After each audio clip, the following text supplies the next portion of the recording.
ಕನ್ನಡ ಜಾಣ ನಮಸ್ಕಾರ. ಸೌಜನ್ಯ ಸೌಜನ್ಯ ಯುದ್ಧದಲ್ಲಿ ಇಲ್ಲಿ ಒಂದು ರೀತಿ ವರ್ಲ್ಡ್ ವಾರ್ ನಡೀತಾ ಇದೆ.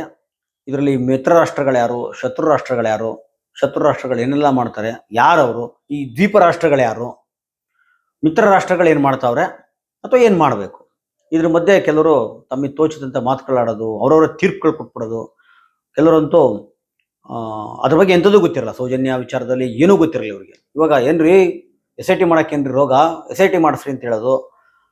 ಆಮೇಲೆ ಇನ್ನು ಕೆಲವರು ಇಲ್ಲಪ್ಪ ಸಿ ಬಿ ಐಲಿದೆ, ಸಿ ಬಿ ಐ ನಡೆಸ್ತಾ ಇದೆ ಅದು, ಮತ್ತೆ ಅದು ನ್ಯಾಯಾಂಗದ್ದೇನು ಜವಾಬ್ದಾರಿಯಲ್ಲಿ ಶಾಸಕಾಂಗದ್ದೇನು ಅದು ಕ್ಲಿಯರಿಟಿ ಇಲ್ಲ. ಅಥವಾ ಒಬ್ರು ಲಾಯರ್ ಕೂರ್ಸ್ಕೊಂಡಾರು ಮಾತಾಡಬೇಕು, ಕೇಳ್ಕೊಂಡಾರು ಮಾತಾಡಬೇಕು. ಎಲ್ಲರೂ ಎಲ್ಲ ಮಾತಾಡ್ಬಿಡೋದು.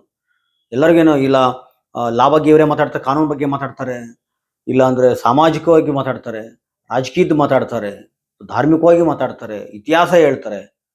ಏನು ತೋಚಿದಂಗೆ ಹೊಡಿತಾ ಇರೋದು. ಹಂಗೆಲ್ಲ ಎಲ್ಲರೂ ಎಲ್ಲನೂ ಮಾತಾಡೋಕ್ಕಾಗಲ್ಲ. ಮತ್ತು ಇನ್ನು ಕೆಲವರು ಪಾಪ ಆಗ್ತಾನೆ ಅಂಬೇಡ್ಕರ್ ಓದ್ಕೊಂಬಂದಿರ್ತಾರೆ, ಅಂಬೇಡ್ಕರ್ ಬಗ್ಗೆ ಪುಂಗಿರ್ತಾರೆ, ಸಂವಿಧಾನ ಅದು ಎಲ್ಲ ಮಾತಾಡಿರ್ತಾರೆ. ಇಲ್ಲಿ ಸೌಜನ್ಯ ದೇವಿ ದೇವಸ್ಥಾನ ಕಟ್ಟಿಸ್ಬೇಕು ಅಂತಾರೆ, ಮಹೇಶ್ ತಿಮ್ರೋಡಿ ಮಾತಾಡೋದು ಬೇರೆ, ದೇವಸ್ಥಾನ ಕಟ್ಟಿಸ್ಬೇಕು ಅಂತ. ಇವರು ಅಂಬೇಡ್ಕರ್ ಅರ್ಧ ಕುಡಿದಂಥ ಮಹಾನುಭಾವರು ಸೌಜನ್ಯ ದೇವಿ ದೇವಸ್ಥಾನ ಕಟ್ಟಿಸ್ಬೇಕು ಅಂತಾರೆ. ಇನ್ನು ನಮ್ಮ ಹಿರಿಯ ಸಾಹಿತಿಗಳು ಎಚ್ ಸಿದ್ದರಾಮಯ್ಯ ಅಂತ ಮಹಾನುಭಾವರುಗಳು ಮರೆತೇ ಹೋಗಿದ್ದಂಥ ತಮ್ಮ ಕವಿತಾ ಪ್ರೌಢಿಮೆಯನ್ನು ಮತ್ತೆ ಇವರು ಶುರು ಹಚ್ಕೊಂಡಿದ್ದಾರೆ. ಅಂದರೆ ಸೌಜನ್ಯ ಬಗ್ಗೆ ಕವಿತೆ ಬರೀತಾರೆ. ಸೌಜನ್ಯ ಬಗ್ಗೆ ಇದು ಎಷ್ಟು ಚೆನ್ನಾಗಿ ಅನಿಸುತ್ತೆ ಅಂದರೆ, ಗುಣಮುಖ ನಾಟಕದಲ್ಲಿ ನಾದಿರ್ ಶಾ ಅನ್ನೋ ಹೊಗಳಿ ಇಲ್ಲಿಯ ದೆಹಲಿಯ ಶಹಾ ಇದನ್ನೆಲ್ಲ ನಸೀರುದ್ದೀನ್ ಶಾ ಅವನು ಪದ್ಯ ಬರೆದಂತ ಹೊಗಳಿಬಿಟ್ಟು ಪದ್ಯ ಬರಿತಾ ಇದ್ದಂತೆ. ಹಂಗೆ ಕಾಣಿಸ್ತಾ ಇತ್ತು ಎಚ್ ಸಿದ್ದರಾಮಯ್ಯನವರು ಸೌಜನ್ಯ ಬಗ್ಗೆ ಪದ್ಯ ಬರಿತಾ ಇರೋದು. ಹಾಗಾದರೆ ಏನಾಗಬೇಕು, ನಮ್ಮ ಸದನದಲ್ಲಿ ಏನು ಚರ್ಚೆ ಆಗಬೇಕಾಯಿತು, ಅದನ್ನ ಯಾರು ಹೇಳ್ಬೇಕು, ಅವ್ರಿಗೆ ಯಾವ ಥರ ಹೇಳಬೇಕು? ಇಲ್ಲಿ ಉಗಳಿಗಿಂತ ಅಲ್ಲ ಮಂತ್ರಕ್ಕಿಂತ ಉಗಳೇ ಜಾಸ್ತಿ ಆಯಿತು ಅಂತ ಹೇಳ್ಬಿಟ್ಟು ಅನ್ನೋ ರೀತಿಯಲ್ಲಿ ಸೌಜನ್ಯ ನ್ಯಾಯ ಕೊಡಿಸ್ಬೇಕು, ಸೌಜನ್ಯ ವಿಚಾರದಲ್ಲಿ ಹೋರಾಟ ಮಾಡಬೇಕು. ಬಿಟ್ಟರೆ ನಮ್ಮ ವೈಯಕ್ತಿಕ ವರ್ಚಸ್ಗಳನ್ನೋ ಅಥವಾ ನಮಗೆ ಯಾರೋ ತೊಂದರೆ ಕೊಡ್ತವ್ರೆ ಅನ್ನೋ ಥರ ಬಿಂಬಿಸ್ಕೋತಾ ಹೋಗೋದು. ನಿಮ್ಮ ಪರ ನಾವಿದ್ದೀವಿ, ಎದುರುಬಿಡಿ, ಸೌಜನ್ಯ ಹೋರಾಟ ಮಾಡ್ತಾ ಇದ್ರ, ನಿಮ್ಗೆ ತೊಂದರೆ ಯಾಕೆ ನಾವು ಬಿಡಲ್ಲ, ನಾವಿದ್ದೀವಿ. ಇವ್ರನ್ನ ಕಾಪಾಡೋದೇ ದೊಡ್ಡ ಸಮಸ್ಯೆ ಆಗ್ಬಿಟ್ರೆ ಹೆಂಗಪ್ಪ? ಇವ್ರನ್ನ ಕಾಪಾಡೋದು ದೊಡ್ಡ ಸಮಸ್ಯೆ ಆಗ್ಬಿಟ್ರೆ ಹೆಂಗೆ? ಇದು ಈ ಆತ್ಮಹತ್ಯೆಗಳಿದಾವೆ, ಈ ಆತ್ಮಹತ್ಯೆತನವನ್ನು ಕಂಟ್ರೋಲ್ ಮಾಡ್ಕೋಬೇಕು. ನೋಡೋಣ ಇದನ್ನೆಲ್ಲ. ನಾನು ಅವಾಗಲೇ ಹೇಳಿದೆ ಶತ್ರು ರಾಷ್ಟ್ರ ಮತ್ತು ಮಿತ್ರ ರಾಷ್ಟ್ರ ಅಂತ. ಹೌದು, ಸೌಜನ್ಯ ಯುದ್ಧದಲ್ಲಿ ಈ ಶತ್ರು ರಾಷ್ಟ್ರಗಳು ಬರ್ತಾರೆ, ಇನ್ನೇನು ಬಂದಿಲ್ಲ, ಯಾಕೆಂದರೆ ಸ್ವಲ್ಪ ಪ್ರಸಾದಗಳೆಲ್ಲ ಬರಬೇಕಲ್ಲ, ಅಲ್ಲಿಂದ ಪ್ರಸಾದ ಬರಬೇಕು. ಬಂದಾಗ ನಾನು ನೇರವಾಗಿ ಹೇಳ್ತೀನಿ, ರಾಕೇಶ್ ಶೆಟ್ಟಿ ಅವ್ರು ಬರ್ತಾರೆ, ಅವರು ಒಂದು ಶತ್ರು ರಾಷ್ಟ್ರದವರು. ಈ ಸೌಜನ್ಯ ವಾರಲ್ಲಿ ಹೇಳ್ತಾ ಇರೋದು ನಾನು. ರಾಕೇಶ್ ಶೆಟ್ಟಿ ಅವರಿಗೆ ಪ್ರಸಾದ ಬಂದಿಲ್ಲ, ಇನ್ನೆಲ್ಲ ನಿಂತಿರ್ತಾರೆ. ಪವರ್ ಟಿವಿ ರಾಕೇಶ್ ಶೆಟ್ಟಿ ಅವರಿಗೆ ಪ್ರಸಾದ ಬರಬೇಕು, ಅವ್ರು ಬರ್ತಾರೆ. ನಮ್ಮ ಗಿಳಿ ಬರುತ್ತೆ, ವಸಂತ ಗಿಳಿಯಾರು ಬರ್ತಾರೆ. ಆಹಾ, ಇವ್ರು ಯಾರು, ಇವ್ರು ಶಿಷ್ಯ ಅನ್ಕೊಂಡ್ರಿ, ಯಾರ ಶಿಷ್ಯ?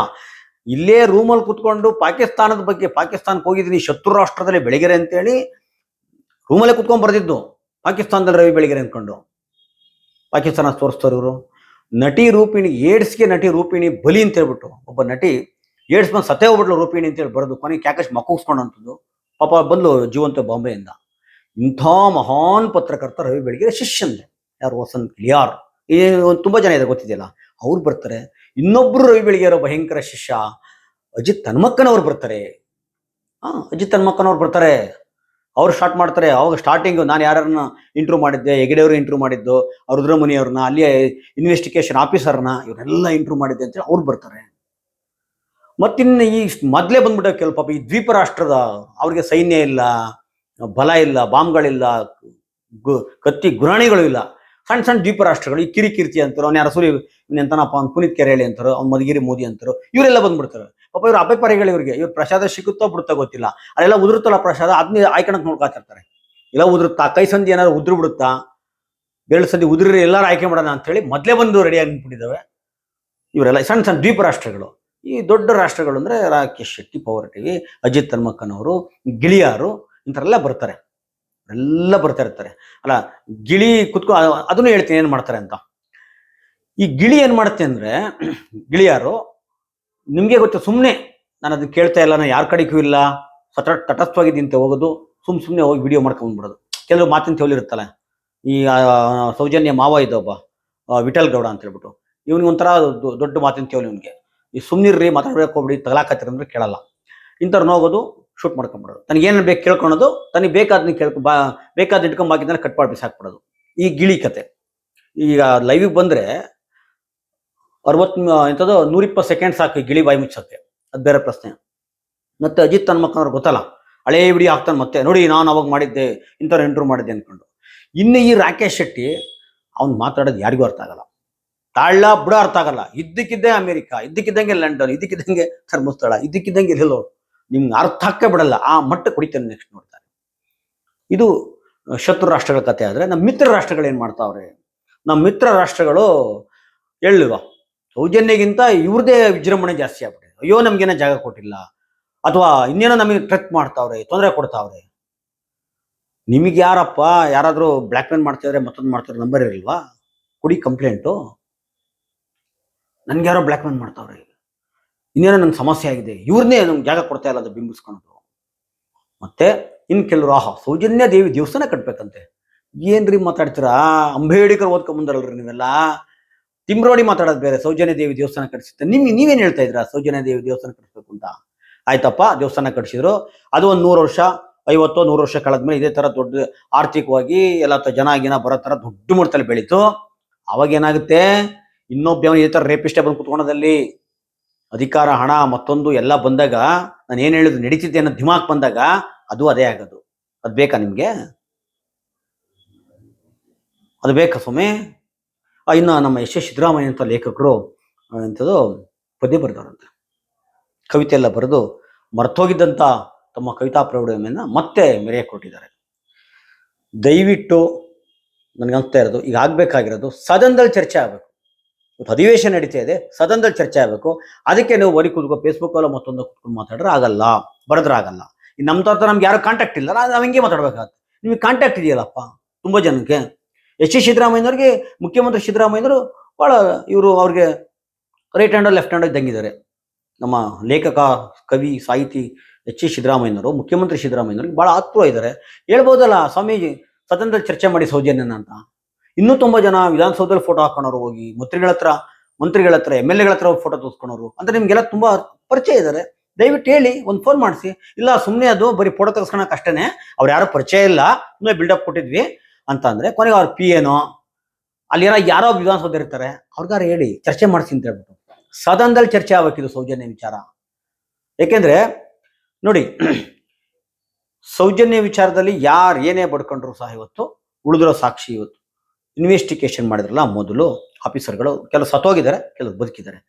ಬಿಟ್ಟಿ ಸರ್ಕಾರದ ಜನರ ಏನು ಹೇಳ್ತಾರೆ, ತೆರಿಗೆ ದುಡ್ಡಲ್ಲಿ ಇವತ್ತು ಪೆನ್ಷನ್ ತಗೋತಾ ಇದ್ದಾರೆ, ಸಂಬಳ ತಗೋತಾ ಇದ್ದಾರೆ. ಅದು ನಿಲ್ಲಿಸ್ಬೇಕ್ರಿ ಫಸ್ಟು. ಇಂಥ ಅಯೋಗ್ಯರಿಗೆ, ಲೋಫರ್ಗಳಿಗೆ ಯಾಕೆ ಕೊಡ್ಬೇಕು ಅಂತ ಹೇಳ್ಬಿಟ್ಟು ಸರ್ಕಾರ ನಿಲ್ಲಿಸ್ಬೇಕಲ್ವಾ? ಮತ್ತೆ ಈ ವಿಚಾರದಲ್ಲಿ ಸದನದಲ್ಲಿ ಚರ್ಚೆ ಆಗಬೇಕು. ಏನ್ ಚರ್ಚೆ ಮಾಡ್ತಾ ಇದ್ರ ಕುತ್ಕೊಂಡು? ನಮ್ಮ ಅಶೋಕ್ ಸಾಹೇಬ್ರಂತೂ ಅದೇನೋ DK ಶಿವಕುಮಾರ್ ಅವರೇ, ನೀವು ಯಾವತ್ತು ಮುಖ್ಯಮಂತ್ರಿ ಸೀಟ್ ಒದ್ದು ಕಿತ್ಕೊಳ್ಳೋದು ಅಂತೇಳಿ ಅವ್ರಿಗೆ ಪುಸ್ಲಾಯಿಸ್ತಾ ಇದ್ದಾರೆ. ಅಶೋಕ್ ಸಾಹೇಬ್ರೆ, ನೀವು ಸೌಜನ್ಯ ಇನ್ಸಿಡೆಂಟ್ ನಡೆದಾಗ ನೀವು ಹೋಮ್ ಮಿನಿಸ್ಟರ್ ಆಗಿದ್ರಿ. ಹೋಮ್ ಮಿನಿಸ್ಟರ್ ಹೋಗ್ತೀರಿ, ನೀವು ಧರ್ಮಸ್ಥಳಕ್ಕೆ ಹೋಗ್ತೀರಾ, ಸೌಜನ್ಯ ಮನೆಗೆ ಹೋಗಲ್ಲ. ನೀವು ಶಿಸ್ತ ಧರ್ಮಾಧಿಕಾರಿ ಹೆಗಡೆ ಹತ್ರ ಹೋಗ್ತೀರಿ. ನೀವು ಇವತ್ತು ಎತ್ತಿ ಆ ವಿಚಾರ ಚರ್ಚೆಗೆ ತಗೊಬನ್ನಿ, ಚರ್ಚೆ ಮಾಡಬೇಕು. ಇನ್ನು ಕೆಲವರು ಕುಮಾರಸ್ವಾಮಿ ಮೇಲೆ DK ಶಿವಕುಮಾರ್, ನಿಂದ ಆಸ್ತಿ ಅದಿದೆ ಇದು ನಾನು ಬಿಡ್ತೀನಿ ನಿಮ್ದು ಅನ್ನೋದು, ಇವ್ರು ಬಿಡ್ತೀನಿ ಅಂತ ಹೇಳೋದು. ಸಿದ್ದರಾಮಯ್ಯ ನನಗೆ ಅವತ್ತೇ ಮುಖ್ಯಮಂತ್ರಿ ಕೊಡ್ಬೇಕಾಗಿತ್ತು, ನನಗೆ ಮೋಸ ಆಗೋಯ್ತು ಅಂತ ಹೇಳೋದು. ನಿಮ್ಮ ವೈಯಕ್ತಿಕ ತೆವಲುಗಳನ್ನ, ನಿಮ್ಮ ಹಿತಾಸಕ್ತಿಗಳ ಚರ್ಚೆ ಮಾಡಕ್ಕಲ್ಲ ಇರೋದು, ಕೆಲ್ಸಕ್ಕೆ ಬಾರದ್ರೆ ಚರ್ಚೆ ಮಾಡಕ್ಕಲ್ಲ ಇರೋದು, ಇಂಥ ವಿಚಾರ ಚರ್ಚೆ ಮಾಡಕ್ಕಿರೋದು. ಇದನ್ನ ನಾನು ಹೇಳ್ತಾ ಇರೋದು, ನಮ್ಮ ಮಿತ್ರ ಪಕ್ಷಗಳು, ಮಿತ್ರ ರಾಷ್ಟ್ರಗಳಿದಾವಲ್ಲ, ಇವ್ರು ಒತ್ತಡ ಹಾಕ್ಬೇಕು. ಅದರ ಪರಿಚಯರು, ಆತ್ಮೀಯರು, ನೀವುಗಳು ಚರ್ಚೆ ಮಾಡ್ಬೇಕಲ್ವಾ? ಅವ್ರಿಗೆ ಇದೇ ನಿಮ್ಮ ಫೇವರೆಟ್ ರಾಜಕಾರಣಿಗಳಿಗೆ, ಮಂತ್ರಿಗಳಿಗೆ ಇವ್ರಿಗೆ ಹೇಳ್ಬೇಕು, ಇದನ್ನ ಚರ್ಚೆ ಮಾಡಿ ಸದನದಲ್ಲಿ ಚರ್ಚೆ ಆಗ್ಬೇಕಿದೆ ಇವತ್ತು. ಅದೇನಾಗುತ್ತೋ ಬಿಡುತ್ತೋ ಆಮೇಲೆ ನೋಡೋಣ, ಚರ್ಚೆ ಆಗ್ಬೇಕು. ಯಾಕಂದ್ರೆ ಇಷ್ಟೊಂದು ಜನ ಇವತ್ತು ಸೌಜನ್ಯ ಬಗ್ಗೆ ಮಾತಾಡ್ತವ್ರೆ, ಚರ್ಚೆಗಳಾಗ್ತವೆ, ಜನಸಾಮಾನ್ಯರು ಚರ್ಚೆ ಮಾಡ್ತಾವ್ರೆ. ಪ್ರಜಾಪ್ರಭುತ್ವದಲ್ಲಿ ಪ್ರಜೆಗಳಿಗೆ ದೊಡ್ಡ ನ್ಯಾಯನವಿಲ್ಲ. ಅದರ ಚರ್ಚೆ ಮಾಡಿ ಸೌಜನ್ಯ ವಿಚಾರನ. ಈ ತರ ಒತ್ತಡ ಹಾಕ್ಬೇಕು. ಅದು ಬಿಟ್ಟು ಕುತ್ಕೊಂಡು ನಾವು ಏನೇನು ಮಾಡಿದ್ರು ಸಹ ಪ್ರಯೋಜನ ಇಲ್ಲ. ನಾನು ಅದಕ್ಕೆ ಹೇಳಿದೆ, ಶತ್ರು ರಾಷ್ಟ್ರ ಮತ್ತು ಮಿತ್ರ ರಾಷ್ಟ್ರ ಅಂತ ಹೇಳ್ಬಿಟ್ಟು ಈಗ ದಾಳಿ ಸ್ಟಾರ್ಟ್ ಆಗುತ್ತೆ. ಪ್ರಸಾದಕ್ಕೋಸ್ಕರ ಪ್ರಸಾದ ಬರ್ಲಿಂದ ಕಾಯ್ತಾವ್ರಷ್ಟೇ, ಬೇರೆ ಏನೂ ಇಲ್ಲ. ಪ್ರಸಾದ ಬಂದ ತಕ್ಷಣ ಸ್ಟಾರ್ಟ್ ಮಾಡ್ತಾರೆ. ಅದಕ್ಕಿಂತ ನಾವು ಈ ಮಿತ್ರ ರಾಷ್ಟ್ರರು ಯಾರ್ಯಾರು ಪರಿಚಯ ಇದ್ರು, ನಿಮ್ಗೆ ಗೊತ್ತಿರುವ MLAಗಳಿಗೋ ಮಂತ್ರಿಗಳಿಗೋ ದಯವಿಟ್ಟು ಅವ್ರನ್ನ ಒತ್ತಡ ತಂದು ಸದನದಲ್ಲಿ ಚರ್ಚೆಯಾಗಿ ಮಾಡಿ. ಯಾವ್ದ್ಯಾವುದೋ ಕೆಲ್ಸಕ್ಕೆ ಬಾರ್ದೇ ಇರೋದೆಲ್ಲ ಚರ್ಚೆ ಆಗ್ತಾ ಇರುತ್ತೆ. ಅದೆಲ್ಲ ಆಗ್ಬೇಕಾಗಿರೋದು ನಮ್ಮ ದುಡ್ಡಲ್ಲಿ. ಮತ್ತೆ ಇನ್ವೆಸ್ಟಿಗೇಷನ್ ಮಾಡಿದ್ರಲ್ಲ, ಆ ಮಹಾನುಭಾವ್ರಿಗೆ ಇವತ್ತು ಸಂಬಳನ ತಗೋತಾವ್ರೆ, ಸರ್ವಿಸಲ್ಲಿ ಅವರೇ, ಕೆಲವರು ರಿಟೈರ್ಡ್ ಆಗಿದ್ದಾರೆ, ಇದ್ರಲ್ಲಿ ಪೆನ್ಷನ್ ಕೊಡ್ತಾವ್ರೆ ಅಲ್ವಾ. ಇವ್ರನ್ನ ಹಾಕಬೇಕು, ಇವ್ರು ನಿಲ್ಲಿಸಿ ಫಸ್ಟು. ಈ ಕಚಡಗಳಿಗೆ ಯಾಕೆ ಕೊಡ್ತಾ ಇದ್ರ ಅಂತ ಹೇಳ್ಬಿಟ್ಟು ಅದು ಬಿಟ್ಟು ಸುಮ್ಮನೆ ಏನೋ ಮಾಡಿದ್ರು ಅರಣ್ಯ ರೋದನ ಆಗುತ್ತೆ ಹೇಳ್ತಾ ನನ್ನ ಮಾತು ಮುಗಿಸ್ತೀನಿ. ನಮಸ್ಕಾರ.